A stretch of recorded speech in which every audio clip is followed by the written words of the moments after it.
Assalamualaikum warahmatullahi wabarakatuh. Teman-teman semua, kita puji syukur alhamdulillah kita sampaikan kehadirat Allah Subhanahu wa taala yang mana kita bertemu lagi pada semester selanjutnya ini dalam keadaan sehat, tidak ada kendala apapun, dan kita semua bisa kembali mengikuti perkuliahan pada semester genap ini.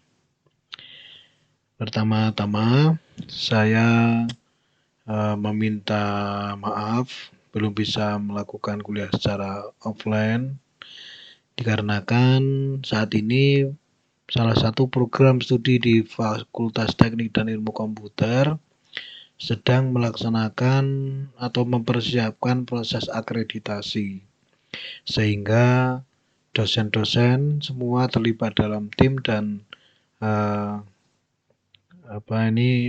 untuk melakukannya perlu waktu khusus, sehingga untuk sementara ini sampai dengan Maret perkuliahan akan dilaksanakan secara online. Ini semua semata-mata demi kebaikan kita, Fastikom dan juga Unsik, karena kalau akreditasi dari sebuah prodi itu bagus, maka masa depan prodi dan keberlangsungan prodi tersebut akan terjamin. Ya, seperti itu teman-teman. Untuk itu saya mohon kalian untuk bisa menyikapi kondisi ini, yaitu dengan mempelajari materi-materi yang diberikan maupun yang diajarkan, baik itu melalui streaming maupun melalui video. Nah, kali ini saya akan membuat video yang nanti silakan kalian bisa putar kembali. Ya, yang tidak bisa tidak bisa melihat hari ini, silakan diputar kembali untuk mengetahui atau untuk misalnya mau mencoba mengerjakan soal-soal latihan. Baik ya, ini teman-teman, kita kuliah yang akan kita lakukan, kita bersama-sama pelajari pada kali ini adalah dengan judul atau dengan nama mata kuliah Mekanika Fluida dan Hidrolika 2. Ya, Mekanika Fluida dan Hidrolika 1 sudah diajarkan di semester sebelumnya. Jadi ini merupakan lanjutan. Ya, sebelumnya perlu kita sampaikan latar belakang ataupun definisi dari mata kuliah ini adalah mekanika fluida itu adalah mempelajari benda cair, ya, pergerakan benda cair atau sifat-sifat yang terjadi karena ada perlakuan terhadap benda cair, yaitu fluida. Kemudian hidrolika itu juga hampir sama, tetapi di sini lebih ke bagaimana perilaku benda cair tersebut pada yang akan dihitung secara visual atau kelihatan atau dari sifat-sifat yang ada. Ya, sebenarnya hampir sama saja nih dua-duanya, yaitu mekanika fluida dan hidrolika itu sama-sama dari mempelajari benda cair, makanya disatukan. Tapi nanti kalian akan mengetahui bedanya setelah melihat contoh-contoh permasalahan dan juga contoh-contoh soal yang ada. Baik, yang pertama ini kita akan mempelajari sifat benda, yaitu mengapung, melayang, dan tenggelam. Tentunya ini akan terjadi apabila benda itu berada di atas permukaan air. Nah, menurut Archimedes itu bahwa benda yang mengapung di dalam air itu berarti sebagian masih terlihat di permukaan air, jadi separuh di permukaan, separuhnya terendam. Ya, menurut Archimedes dan Newton itu bisa dihitung bahwa berat benda yang mengapung sama dengan berat volume air yang dipindahkan oleh benda tersebut. Jadi kalau kita meletakkan benda pada sebuah, misalnya di kolamnya itu penuh, maka ketika kita meletakkan benda ke dalamnya, misalnya batu atau apa, ya itu airnya akan melimpah. Nah, inilah air yang terbuang atau yang berpindah itu sama dengan berat benda yang mengapung. Kemudian yang berikutnya adalah benda itu melayang dalam air kalau di atas sebagian di antara permukaan air dan dasar air. Ini menurut Archimedes dan Newton 2. Jadi benda berat yang melayang sama dengan berat volume air yang dipindahkan oleh benda tersebut. Jadi kalau di dalam air itu berarti melayang. Kemudian menurut yang ketiga adalah benda tenggelam kalau dia itu yang ada di dasar air. Ya, masih menurut Archimedes dan Newton 2. Jadi berat benda yang tenggelam lebih besar dari berat volume air yang dipindahkan. Jadi benda itu lebih besar beratnya dari volume air yang dipindah sehingga dia itu tenggelam. Nah, itu tiga kondisi benda yang dimasukkan ke dalam air. Nah, sekarang kita akan melihat contohnya untuk benda mengapung ya. Mengapung itu berarti sebagian besar masih ada di dalam air.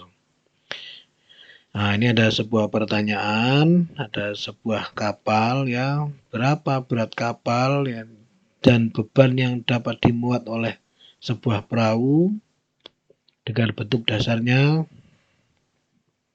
seperti gambar di bawah ini. Kalau gamma air atau berat jenis air adalah 10 kN per meter kubik. Ini satuannya kilonewton ya, kira-kira ya sama dengan 10.000 atau 1000 kilogram ya, 1000 kilogram per meter kubik itu kalau berat air. Kalau di sini newton ya 10 kilonewton. Tingginya itu 2 meter, bukan 2000. Kalau 2000 meter ya terlalu tinggi. Ini kalau koma berarti nolnya tidak dianggap 2 meter. Nah, ini kedalaman ya, bukan kedalaman tapi kedalaman kapal. Kedalaman kapal yang masuk ke dalam air adalah 0,5 meter. Jadi kapal itu setengah meter masuk di dalam air dengan ukuran seperti ini ya. Ini depannya 2 meter, panjangnya 6 meter, lebar 2 meter. Untuk menyelesaikan persoalan tersebut, maka ini karena sebagian berada di dalam air yaitu setengah meter, maka benda itu mengapung. Untuk itu, berat benda tersebut adalah kapal dan muatannya itu sama dengan berat volume air yang dipindahkan oleh benda tersebut.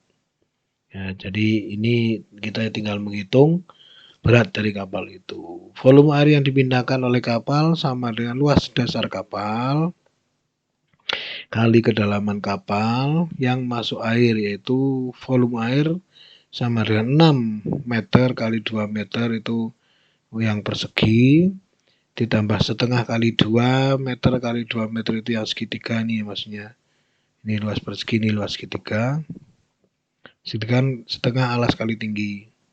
Kali 0,5 itu adalah kedalamannya, sehingga 7 meter kubik.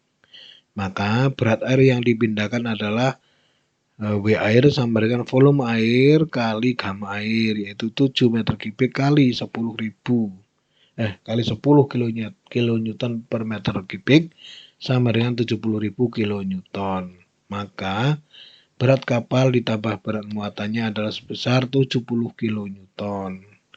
Ya, ini sudah ketahuan beratnya ya, atau sekitar 7 kilonewton itu berarti sekitar 7 ton ya, 7 ton. Ya, atau 7.000 kilogram. Ya, oke, itu seperti itu untuk contoh benda yang mengapung. Sekarang untuk benda yang melayang ya, di sini dicontohkan sebuah kapal selam dengan tampak atas seperti gambar di bawah ini akan menyelam dengan kedalaman 6 meter. Jadi dia itu menyelamnya 6 meter. Lebar 2 meter. Ini pucuknya ini ujung depan 20 meter. Terus tengahnya yang persegi itu 60 meter. Belakang 10 meter dengan tebalnya atau lebar kapal itu 10 meter. Ya, panjang sekian 10 meter. Sekarang dihitung berapa berat kapal dengan muatannya. Kalau tinggi kapal 10 meter dan massa jenis atau berat jenis air laut adalah 10,6 kilonewton per meter kubik. Untuk menyelesaikan persoalan itu, ini kita harus menganalisa bahwa karena kapal itu berada di kedalaman 6 meter, Ini berarti kapal selam dalam keadaan melayang di atas air. Berat benda yang melayang di atas air sama dengan volume air yang dipindahkan. Makanya kita akan hitung yaitu volume air yang dipindahkan oleh kapal selam, yaitu volume P ya, volume kapal selam itu setengah kali 20 itu ini adalah segitiga yang depan, kemudian kali 60 kali 10 ini kotak yang tengah, dan setengah kali 10 kali 10 adalah segitiga yang belakang kali 10 ya, karena ini ada di kedalaman 10 meter, tinggi kapalnya itu 10 meter dan masuk semua ya, 10 meter, sehingga volumenya adalah 7.500 meter kubik. Jadi beratnya itu adalah 7.500 kali 10 ya, kenapa? Karena ini adalah 10 meter, sehingga oh ya ini 10 yang pertama itu tinggi kapal, kemudian ini di kedalaman 6 meter, tinggi kapal 10 meter, di kedalaman 6 meter. Terus ini yang 10 yang kedua adalah 7.500 kali 10 sampai 75.000 kilonewton itu beratnya. Oh ya, ini ada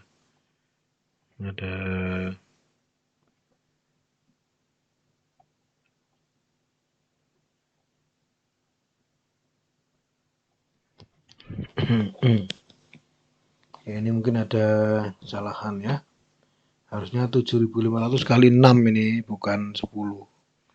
Ya, nanti dicek lagi. Oh ya, beratnya 7.500 setengah. Ini kan sudah ketemu ya, kali 10 itu 10, tinggi kapalnya 10 meter. Oh ya, terus ini beratnya 7.500 kali 10 lagi.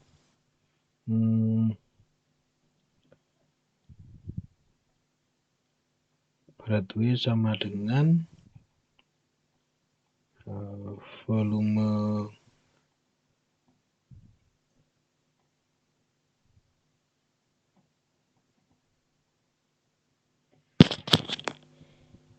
ya, ini yang di atas ini yang kali 6, ini yang kali 10 gitu. Jadi ini ada kesalahan hitungnya, nanti coba kita cek lagi. Agar kedalamannya 6 meter, maka airnya harus masuk sedikit demi sedikit. Ini volumenya itu kan, kalau berat kan berat volume kali berat jenis, beratnya itu, nah ini kan di sini kan 0,5 kan apa kedalamannya, berarti ini yang kali 0,6. Terus ini 10 adalah karena beratnya itu 10, tingginya itu 10 meter. Ya, jadi ini 0,6 harusnya ya. Coba nanti cek lagi. Baik, itu tentang kapal. Nah, kemudian yang berikutnya jaringan pipa. Nah, ini jaringan pipa ini adalah atau ini kita cukupkan dulu ya. Untuk latihan kali ini kita membahas mengapung, melayang, dan tenggelam ya. Untuk jaringan pipa akan kita bahas di minggu berikutnya. Hasilkan kalian berlatih dengan angka-angka yang kalian buat sendiri. Tidak ada PR ya, biar tidak terlalu menumpuk tugasnya, tapi saya harapkan kalian bisa memahami. Cukup sekian apa yang saya sampaikan, mungkin kurang lebihnya mohon maaf. Saya akhiri. Wallahul muwaffiq ila aqwamit thoriq. Wassalamualaikum warahmatullahi wabarakatuh. Selanjutnya diskusi akan kita lakukan secara offline ya, secara daring juga dengan dengan mengisi kolom diskusi ataupun mengisi di Telegram.